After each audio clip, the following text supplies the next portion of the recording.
Hi guys, இது டே 4ஓட vlog தான் இது. ஆக்சுவலாக காலையிலே ஏர்லி மார்னிங் எழுந்திரிச்சு கோவில் போயிட்டோம். அதனால தான் காலையில் விலாக் எடுக்கல. ஸோ காலையில் போனதுமே ட்ரம்ஸும் வச்சுட்டாங்க. அதாவது வந்து ஹார்ஸ் வந்து ஷோக்குமே நிப்பாட்டி ஹார்ஸ் டான்ஸிங்குமே நடந்துட்டு இருந்துச்சு. ஸோ இது கூட கேரளா மேளமும் வந்துட்டு இருந்துச்சு. ஸோ அதுக்கப்புறம் வந்து கொஞ்சம் நேரம் கழித்து ஹார்ஸ் டான்ஸிங்குமே நடந்துச்சு. ஸோ ஹார்ஸ் எல்லாமே பயங்கரமாக ஜம்ப் ஆகிட்டு சூப்பராகவே ஹார்ஸ் டான்ஸிங் ஆகிட்டு இருந்துச்சு. தென் வந்து இன்றைக்கி தான் கும்பாபிஷேகம். ஸோ 4th டே. ஸோ பயங்கரமான கூட்டம். கீழே வந்து ஹோமம்லாம் முடிச்சுட்டு மேலே வந்து கலசத்துக்கு தண்ணி ஊற்றுறதுக்காக எடுத்துகிட்டு போனாங்க. சரியான கூட்டங்க. ஸோ அந்தளவுக்கு கூட்டம் வந்துச்சு, எதிர்பார்க்கவே இல்லை, அவ்வளோ கூட்டம் இருந்தாங்க.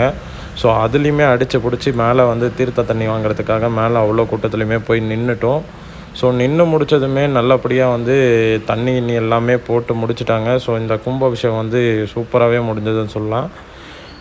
தென் வந்து ஈவினிங் வந்து ஆர்கெஸ்ட்ராக்காக எல்லாமே ரெடி பண்ணிகிட்டு இருந்தோம். ஸோ எல்லாமே ரெடி பண்ணி முடிச்சுட்டு ஆர்கெஸ்ட்ராவுமே ஸ்டார்ட் ஆச்சு. ஸோ அவதார் பாய்ஸ் தான் இந்த ஆர்கெஸ்ட்ராவை வந்து நடத்தி கொடுத்தாங்க. ஸோ சூப்பராகவே டான்ஸிங் பண்ணி இந்த டேவை வந்து கம்ப்ளீட் பண்ணி கொடுத்துட்டாங்க. Bye bye guys. உங்களுக்கு யாரும் இல்லையா? அது பொய் இல்லையா? நீங்கள் கட்டிய தாலியை